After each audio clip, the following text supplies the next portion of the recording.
సింపుల్గా ఈజీగా ఇంట్లోనే చేసుకునే బ్రేక్ఫాస్ట్ రెసిపీస్ చూద్దాం రండి. ఏంటి రెసిపీస్ అని చెప్పి ఫ్రూట్ బౌల్ చూపిస్తున్నా అనుకున్నారా? ఇది మామూలు బౌల్ కాదండి, ఫుల్ విటమిన్స్ అండ్ మినరల్స్తో ప్యాక్ అయి ఉన్న బౌల్. అంతేకాదు మీ యొక్క బిజీ మార్నింగ్స్లో అట్లీస్ట్ ఇలా ఫ్రూట్స్ కానీ స్మూతీస్ కానీ తీసుకోవడానికి ట్రై చేయండి. ఇంకొక ప్రో టిప్ ఏంటంటే మీ డేని ఒక హెల్దీ ఫ్యాట్తో స్టార్ట్ చేయండి. నేనైతే సింపుల్గా నట్స్ని ఇంక్లూడ్ చేసుకుంటాను నా బ్రేక్ఫాస్ట్లో, అంటే ఆల్మండ్స్ కానీ వాల్నట్స్ కానీ అలా. అంతేకాదండి, కాఫీ టీ అలవాటు ఉన్న వాళ్ళైతే బటర్ కాఫీతో స్టార్ట్ చేసుకోవచ్చు వాళ్ళ డేని. అండ్ నెక్స్ట్ వచ్చేసరికి మోర్ ప్రోటీన్ ఉండడానికి చూసుకోండి, సో దట్ డే అంతా కూడా మీరు ఎక్కువ ఫుల్గా ఉంటుంది మీ స్టొమక్ అనేది, అంటే ఎక్కువ త్వరగా ఆకలి వేయకుండా ఉంటుంది. అండ్ నెక్స్ట్ వచ్చేసరికి కార్బ్స్ అండ్ ఫైబర్.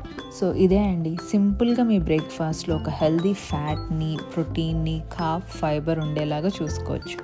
మీకు ఆ బెస్ట్ ఐడియాస్ కోసం ఈ రీల్ని మీరైతే సేవ్ చేసుకోండి. అంతేకాదండి, ఇందులో ఏ రెసిపీ కావాలన్నా ప్లీజ్ డూ DM మీ.